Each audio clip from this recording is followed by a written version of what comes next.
Il y a 5 ans, la Catalogne m'était apparue comme un lieu propice à l'installation de notre couple. Lui, originaire de Majorque, avait déjà vécu dans 6 régions autonomes au cours de sa vie, dont de nombreuses années à Barcelone où ses parents s'étaient installés il y a plus de 30 ans.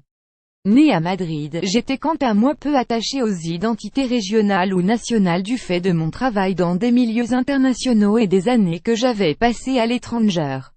C'est ici que nous avons fondé notre famille, ici que nos 2 filles nés ont passé toute leur vie.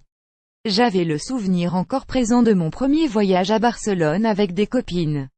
Des nombreuses conversations où quelques-unes d'entre nous disaient rêver de vivre à Barcelone, car nous en avions l'image d'une société moderne, bilingue, où se mêlaient les intellectuels de toute origine, avec des mouvements culturels d'avant-garde, et accueillantes pour ceux venus d'ailleurs.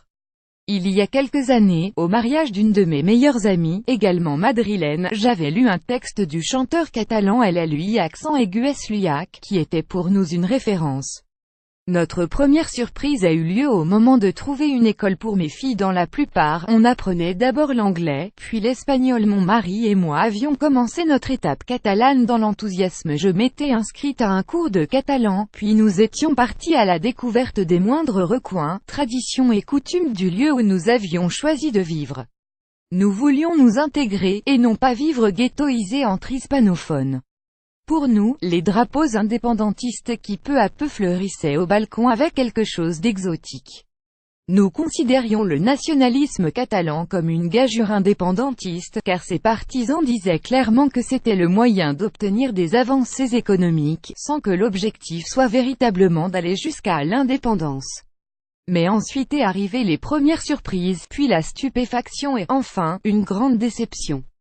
Notre première surprise a eu lieu au moment de trouver une école pour mes filles. Après en avoir visité au moins 11, entre écoles publiques et écoles sous contrat avec l'État, j'ai pu constater que la plupart se disaient sans rougir catalanistes, et ce dès la première réunion d'information. Je ne m'imagine vraiment pas une école publique à Madrid se déclarer espagnoliste. J'ai aussi remarqué que sur les murs, seules des cartes de la Catalogne étaient affichées. Je n'ai vu aucune carte d'Espagne ou d'Europe. Enfin, j'ai constaté que, dans la plupart des écoles, on commençait par l'apprentissage de l'anglais avant celui de l'espagnol, auquel 2 heures de cours par semaine étaient consacrées en école primaire. Autre surprise, juste avant le vote sur l'avenir politique de la Catalogne, en 2014, des activistes de l'Assemblée nationale catalane ANC ont sonné à ma porte dans le cadre d'une enquête sur l'indépendance. La première question était la suivante: lorsque la Catalogne sera indépendante, nous disposerons de 16 milliards supplémentaires à dépenser. À quoi souhaitez-vous que ces fonds soient attribués? Toutes les questions suivaient le même schéma, une affirmation à visée de propagande dont la véracité n'est à aucun moment mise en doute, suivie d'une question piège. Surprise encore, chaque week-end, plusieurs événements indépendantistes ont commencé à être organisés. Des courses à pied grand public, des paellas, des sardanes, des foires. On monopolisait et on politisait l'espace public en faveur de la cause.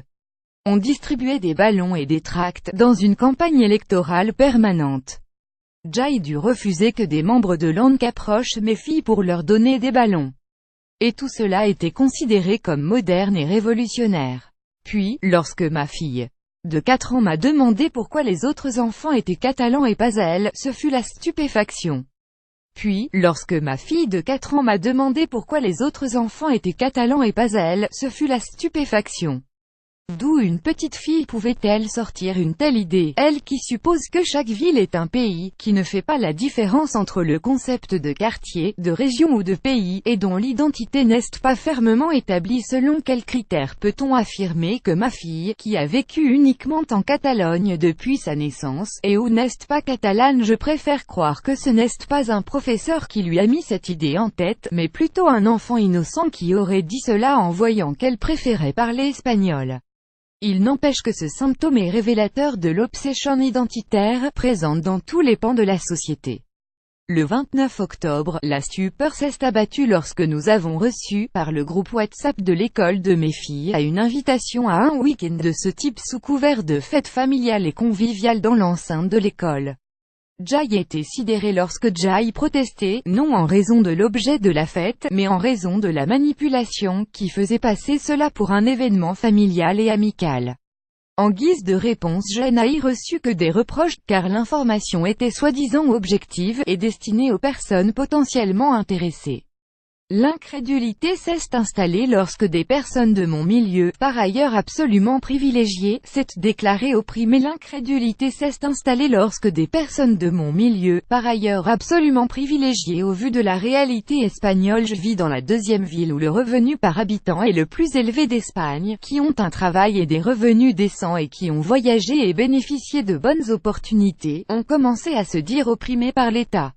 Lorsque je vois de jeunes employés de mon entreprise, qui viennent travailler en grosses voitures, qui ont étudié intégralement en catalan, qui ont voyagé en Europe avec leur passeport espagnol, qui ont pu s'affilier à des associations de tous bords et manifester dans les rues autant qu'ils le voulaient, tout cela dans une Catalogne faisant partie de l'Espagne, se déclarer opprimés, je ne peux qu'en rire. Mon incrédulité s'est encore renforcée à la lecture de leurs appels à l'aide désespérés sur Facebook, adressés à leurs amis d'autres pays, en raison des abus de l'État espagnol.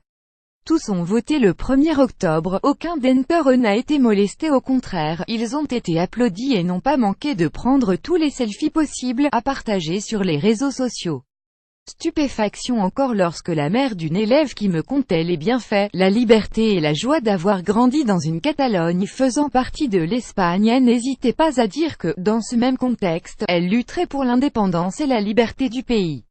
À la question de savoir à quoi correspondait cette liberté à conquérir, elle m'a expliqué que cela consistait à faire uniquement ce que nous voulons.